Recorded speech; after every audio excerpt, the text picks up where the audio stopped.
अब हमारे पास हमें निलपोटेंट मैट्रिसेस मेथड के थ्रू यहाँ पर फाइंड करना है इसका इंडेक्स। निलपोटेंट मैट्रिक्स में हम क्या करेंगे, फाइंड करेंगे कि आपके पास यहाँ पर कि ये कब जो है मैट्रिक्स जो है वो ज़ीरो हो जाएगी। तो हमने क्या करना है, इंडेक्स फाइंड करना है, यानी कि इसी मैट्रिक्स को सबसे पहले लेट करना है किसी भी वेरिएबल के इक्वल। हम एक इक्वल लेट कर लेते हैं, 0 1 0 0 0 1 0 0 0।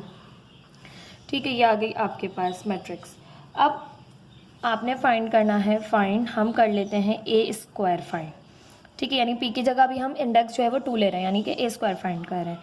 तो यहाँ पर हम ले लेंगे A multiply by A is equal to, आपके पास मैट्रिक्स का स्क्वायर कैसे लिया जाता है, उसी मैट्रिक्स को उस मैट्रिक्स से पहले मल्टीप्लाई किया जाता है, फिर आपके पास स्क्वायर आता है।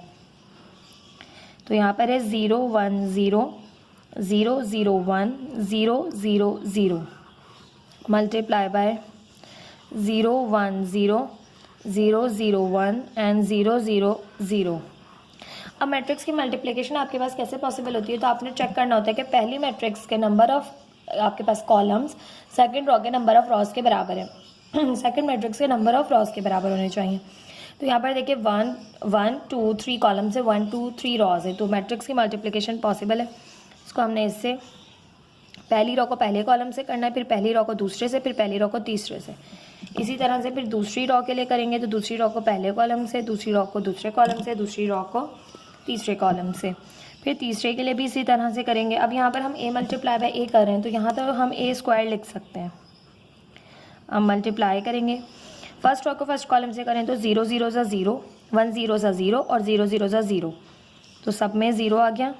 अब सेकंड फर्स्ट रो को सेकंड कॉलम से करें 0 1 ज़ा 0 और 1 0 ज़ा 0 और 0 0 ज़ा 0। फिर फर्स्ट रो को थर्ड कॉलम से करें 0 0 ज़ा 0 1 1 ज़ा 1 और 0 0 ज़ा 0। यहाँ पे करें 0 0 ज़ा 0 0 0 ज़ा 0 और 1 0 ज़ा 0। यहाँ पे करें तो 0 0 ज़ा 0 0 1 ज़ा 0 0 0 ज़ा 0 और 1 0 ज़ा 0 0 0 ज़ा 0 0 1 ज़ा 0 और 1 0 ज़ा 0। फिर यहाँ पे करें सभी 0 हैं मल्टीप्लाई, यहाँ पे भी सभी 0 हैं तो सभी 0 आ जाएंगे। यहाँ पर सब 0 हैं मल्टीप्लाई हो किसी से भी तो तमाम के तमाम 0 आ जाएंगे। यहाँ पर तमाम 0 हैं, यहाँ पर भी आपके पास कोई भी नंबर हो 0 1 ज़ा भी 0 होगा, तो यहाँ पर तमाम के तमाम 0 आ जाएंगे। अब देखिए एक 1 आ रहा है यहाँ पर, तो अभी भी आपके पास यहाँ पर 0 0 1 0 0 0 0 0 0। अभी भी आपके पास ये निलपोटेंट मैट्रिक्स में करने से इंडेक्स जो है वो हमें नहीं मिला। अगेन हम ए स्क्वायर को मल्टीप्लाई करेंगे ए से। ठीक है, तो ये ए स्क्वायर लिख दिया आपने, 0 0 1 0 0 0 0 0 0 मल्टीप्लाई बाय ए है आपके पास 0 1 0 0 0 1 और 0 0 0, तो ए क्यूब हो जाएगा अब आपके पास। ए स्क्वायर और बेसिस सेम एक्सपोनेंट ऐड हो जाएंगे, 2 + 1 3। अब करें पहले रो को पहले कॉलम से करें तो 0 0, यहाँ पे सब 0 है, तो किसी कोई भी नंबर 0 से मल्टीप्लाई होगा तो 0 होता चला जाएगा, सब 0 हो गए। यहाँ पर आपके पास देखें 0 1 ज़ा 0 0 0 ज़ा 0 और 1 0 ज़ा 0, तो यहाँ पे भी सब 0 हो गए। फिर ये वाले आपके पास इससे मल्टीप्लाई होंगे, देखिए 0 0 ज़ा 0 और 0 1 ज़ा 0 और 1 0 ज़ा 0, तो ये भी आपके पास सब 0 हो गए। अब 0 हैं तमाम, 0 से मल्टीप्लाई होंगे 0 ही आ जाएगा। 0 हैं तमाम किसी भी नंबर से मल्टीप्लाई हो 0 ही आ जाएगा। 0 हैं तमाम किसी भी नंबर से मल्टीप्लाई हो 1 से भी हो तब भी 0 आएगा। 0 हैं तमाम 0 से मल्टीप्लाई होंगे 0 ही आएगा। 0 हैं तमाम किसी भी नंबर से मल्टीप्लाई भी हो जाए 1 से भी तब भी 0 आएगा, 1 0 ज़ा 0 होता है। 0 हैं तमाम किसी भी नंबर से भी मल्टीप्लाई हो तब भी 0 आएगा। तो अब आपके पास यहाँ पर ए क्यूब आ गया है 0 0 0 0 0 0 0 0 0। ये आगे पीछे हो गए, थोड़ा सा तरतीब से लिखिएगा। अब आपके पास ए क्यूब आ गया है यहाँ से 0, तो इंडेक्स आपके पास क्या है यहाँ से 3। तो अब आप यहाँ पर लिखेंगे A cube is equals to 0, so matrix A is nilpotent matrix of index 3। Index क्या है आपके पास इसका? 3। अच्छा जी, अब आपकी बुक का जो आंसर है ना वो है 2। तो देखिए 2 नहीं आ रहा है, आप खुद भी सॉल्व कीजिएगा, आप देखिएगा कि 2 नहीं पॉसिबल है। ठीक है, इसको रीचेक भी कर लिया मैंने, बट 2 पॉसिबल नहीं है। यहाँ पर इंडेक्स जो है वो 3 ही आ रहा है आपके पास। ठीक है, इसका पार्ट 2 कर लेते हैं। अब हमारे पास पार्ट 2 है इसका 1 -1 1 -3 3 -3 -4 4 और -4। आपने यहाँ पर प्रूफ करना है कि प्रूफ नहीं करना है, आपने इंडेक्स नंबर फाइंड करना है निलपोटेंट मैट्रिक्स में। ठीक है, अब निलपोटेंट मैट्रिक्स में आपने करना क्या होता है कि आपने मालूम करना होता है इंडेक्स नंबर, यानी किस इंडेक्स नंबर पे ये मैट्रिक्स जो है वो 0 के इक्वल आएगी। यानी कि आपने इंडेक्स नंबर फाइंड करना है कि कौन से इंडेक्स नंबर पर या इंडेक्स पर ये मैट्रिक्स 0 के इक्वल आएगी। तो सबसे पहले हम मैट्रिक्स को इक्वल कर लेते हैं। Let a is equals to 1 -1 1 -3 3 -3 -4 4 -4। अब हम यहाँ फाइंड करें, हम सबसे पहले करें भाई ए स्क्वायर। तो ए स्क्वायर के लिए हमें ए मैट्रिक्स को ए मैट्रिक्स से करना पड़ेगा मल्टीप्लाई। तो 1 -1 1 -3 3 -3 -4 4 -4 मल्टीप्लाई बाय 1 -1 1 -3 3 -3 -4 4 -4।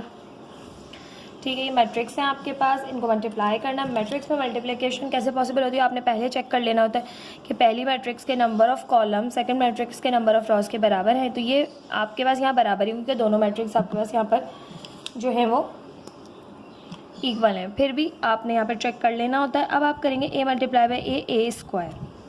ए स्क्वायर करेंगे, पहली रो को पहले कॉलम से करेंगे यहाँ के लिए। तो देखिए 1 1 ज़ा 1 माइनस माइनस प्लस 3 1 ज़ा 3 माइनस प्लस माइनस 4 1 ज़ा 4।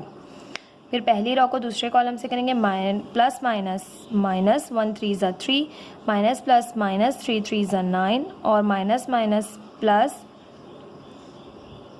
यहाँ पे क्या 3 3 ज़ा, अच्छा जी 1 3 ज़ा माइनस 3 ज़ा -3 माइनस प्लस माइनस 3 3 ज़ा 9 और माइनस माइनस प्लस 4 3 ज़ा 12। पहली रो को थर्ड कॉलम से करें, माइनस प्लस माइनस माइनस 1 4 ज़ा 4 माइनस प्लस माइनस 3 4 ज़ा 12 और माइनस माइनस प्लस 4 4 ज़ा 16। सेकंड अब रो को फर्स्ट कॉलम से करें तो माइनस प्लस माइनस 1 1 ज़ा 1 प्लस माइनस माइनस 3 1 ज़ा 3 और प्लस प्लस प्लस 4 1 ज़ा 4 माइनस माइनस प्लस 1 3 ज़ा 3 प्लस हैं दोनों के 3 3 ज़ा 9 प्लस माइनस माइनस और 4 3 ज़ा 12 माइनस। अब सेकंड रो को थर्ड कॉलम से करेंगे, माइनस माइनस प्लस 1 4 ज़ा 4 प्लस 3 4 ज़ा 12 प्लस माइनस माइनस 4 4 ज़ा 16। अब थर्ड रो फर्स्ट कॉलम से होगी 1 1 ज़ा 1 माइनस माइनस प्लस 3 1 ज़ा 3 plus minus minus plus minus 4 1 ज़ा 4। अब थर्ड रो सेकंड कॉलम से प्लस माइनस माइनस 1 3 ज़ा 3 माइनस प्लस माइनस 3 3 ज़ा 9 माइनस माइनस प्लस 4 3 ज़ा 12 1। अब थर्ड रो थर्ड कॉलम से प्लस माइनस माइनस 1 4 ज़ा 4 माइनस प्लस माइनस 3 4 ज़ा 12 माइनस माइनस प्लस 4 4 ज़ा 16। ठीक, अब आपने यहाँ पर करना है इसको सिंप्लीफाई। देखें plus 4 minus 4 cancel 0 plus 12 minus का 12 हो जाएंगे, दोनों ऐड होंगे, minus minus plus minus 12 plus 12 0। यहाँ पे माइनस का 16 प्लस का 16 0 -4 + 4 0 +4 -4 0 +12 -12 0 -16 + 16 0। यहाँ पर देखें -12 + 12 0 -16 + 16 0। तो आपके पास ए स्क्वायर पर आ गई मैट्रिक्स आपके पास 0 के इक्वल। तो अब आप यहाँ पर सिंपल लिखेंगे A square is equals to 0। So matrix A is nilpotent of index 2। ठीक है, इंडेक्स 2 है इसका। इसी तरह से आपने थर्ड वन फाइंड करना है।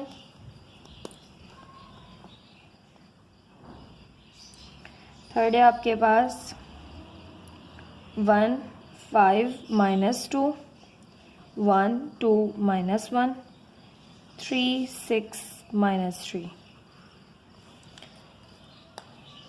अच्छा जी, क्लास क्वेश्चन थोड़ा सा ये हुआ कि आपके पास मैंने सॉल्व कर लिया है और इसकी वीडियो प्रॉपर बनी नहीं, जिसकी वजह से मैं आपको अब एक्सप्लेन कर देती हूँ। ठीक है, let a is equals to this, मैंने लेट कर लिया। फिर हमें फाइंड करना होता है ए स्क्वायर। सबसे पहले हमें ए स्क्वायर फाइंड करते हैं, क्योंकि मे बी इंडेक्स 2 पे ही आपके पास जो है वो आपकी मैट्रिक्स निलपोटेंट हो जाए। ठीक है, तो A square means A multiply by A. आपने मैट्रिक्स ए को ए से ही मल्टीप्लाई करना है।